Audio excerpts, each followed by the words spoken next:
how do you decide which goal to work on first? So in other words, if your life is not exactly where you want it to be right now, and you know you need to work on your fitness, you need to work on your finances, you need to work on your health or some specific health problem you have, or maybe your relationships with your mom, your dad, your partner, husband, wife, what do you work on first? Well, for me, what I do is I follow a very simple system for reverse engineering based on my end goals, what I should be doing every single day. And that's what I want to share with you in today's video.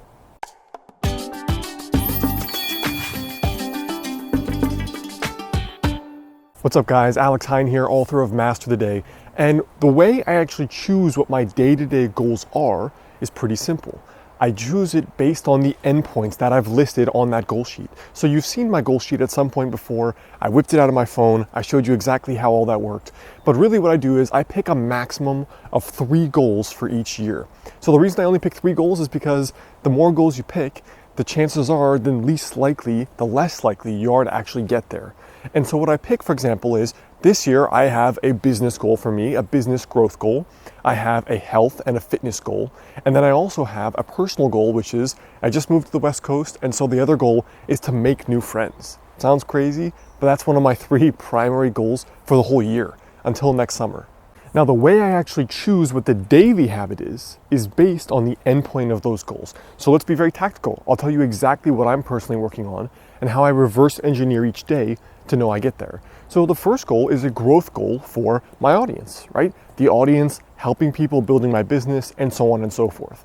The way I chose that is based on the goal of a certain audience figure.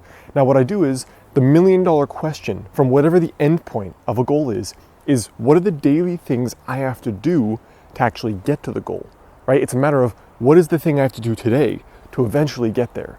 Now, the way I do that is by following this kind of daily habits or something in business that's called a lead metrics approach, right? You have the lag goal. The idea of a lag goal is something popularized in the book, The 4 Disciplines of Execution.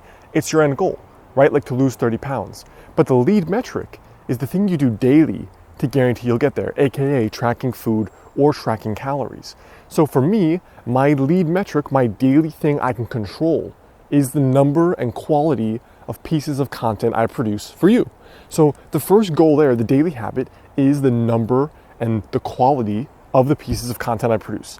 Now for my other goal, for my fitness goal, my personal goal is to gain 10 more pounds, because that kind of to me is my dream body kind of fitness and weight level.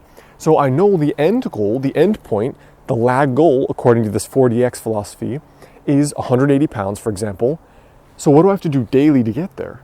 How do I reverse engineer that into a daily habit? Well, for me, the daily habit is essentially tracking my calories, right? If I know if I'm eating enough protein and enough calories, I know I'm gonna get there because I already work out.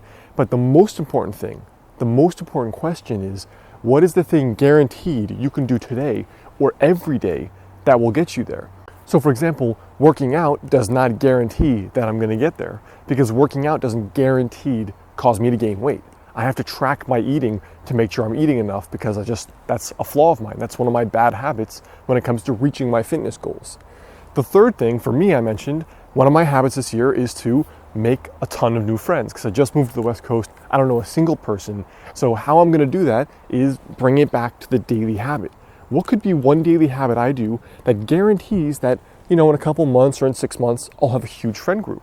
And what I eventually concluded was, if I bring it back to the day, the one goal, the one daily habit would be reaching out to 2 people and inviting them out to lunch or to drinks.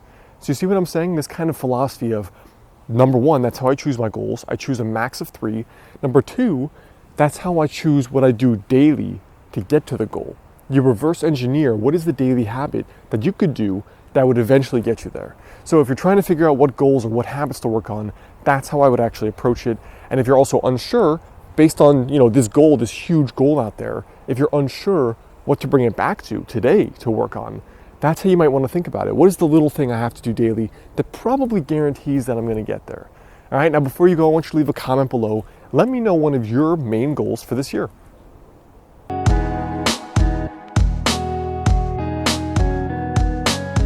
Hey guys, it's Alex. Did you like this video? If so, there are 3 ways you can really stay in touch with me. The first thing is obviously to click the subscribe button right there. Every single day I'm releasing a brand new Tiny Habit video to help you lose weight, feel awesome, and live better.